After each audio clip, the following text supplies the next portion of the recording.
Hello. I trust that you're having a wonderful day. Welcome to our Wednesday devotional. As I was reading recently in Numbers chapter 35, I was reminded of one of the most unique situations that existed when the Israelites went into the Promised Land.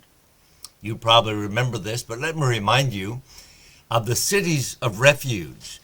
Numbers 35:6 says, "And among the cities which ye shall give unto the Levites, there shall be 6 cities for refuge, which ye shall appoint for the manslayer, that he may flee thither." And it tells about other cities and so forth. But these cities were set up because they did not have a standing army at that time. They did not have a police force. They didn't have sheriffs. So when something happened and there was some penalty needed to be taken place, the family members were supposed to take care of that. And the illustration they give, this was the most extreme, was if someone were killed. If someone were killed by accident, there should be no penalty. Thou shalt not kill does not apply here. So he said the people who by accident would slay someone could flee to these cities of refuge. In the cities of refuge, they would have a chance to present their case and show that they were innocent of any premeditation or any malice toward the person, but that whatever had happened was an accident. So they would flee there and they would be safe there.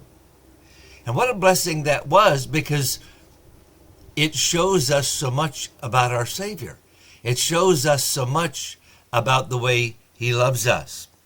I'll give you these thoughts about us and our cities of refuge, if you will. First thing is this: God knows everything that happens.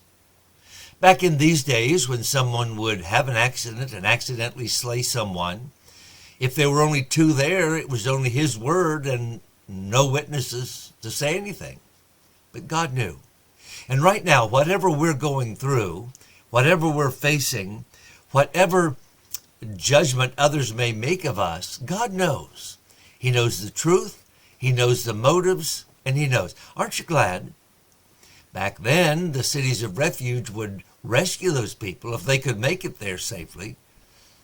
But we know today, God knows. And the second thing, also about God, not only does he know, but God is just.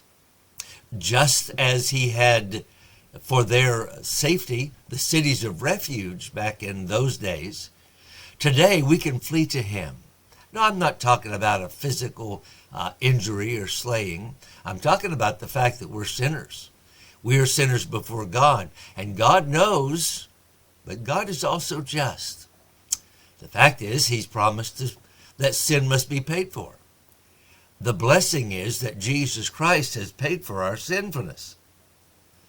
Another thing I think about when I think of the cities of refuge is that we, as Christians, we as believers, should give people the benefit of the doubt. When a person would flee to the city of refuge, it was possible that he was a murderer and had premeditated a murder and then thought, well, I'll escape to the city of refuge and there I'll get by with my crime. Well, when he got there, he was given the benefit of the doubt. But then, when the near kinman came and made the accusation, he would be put on trial. I believe we need to be people that are loving and give people the benefit of the doubt. Another thing is this: we should not rush to judgment. Now, I'm not just talking about murder. I'm talking about any kind of a problem we have. It is so easy to rush to judgment. It is so easy to assume the worst. It is so easy to think, well, they did that so they'd hurt me. They did that maliciously. And it may not be the case. We need to be careful that we don't rush to judgment. There's another thing. I think we should be willing to provide safe places. We should be people to whom those who have problems can flee and run. We can be a safe place to them. We can be a comfort to them. We can be a help to them. We don't need to condemn them without any reason. We need to be that kind of people. And then this, the cities of refuge help me to remember that we should be willing to forgive. Those people who would flee there, who had accidentally slain someone, there was manslaughter involved, someone had died, but it had not been on purpose, they were able to go and get forgiveness. Oh, how we should be forgivers. I think we fail so often. But Jesus said that we should forgive even as we've been forgiven. So that the Father who forgives us, we can be like the Father. What a blessing it is to be able to forgive those cities of refuge. And just that little reference in Numbers 35 reminded me that we should be that kind of people. Let's be today the kind of Christians we'd like to have others be. We'd like to see this in others' lives. Let them see it in our lives. Have a wonderful day. God bless you.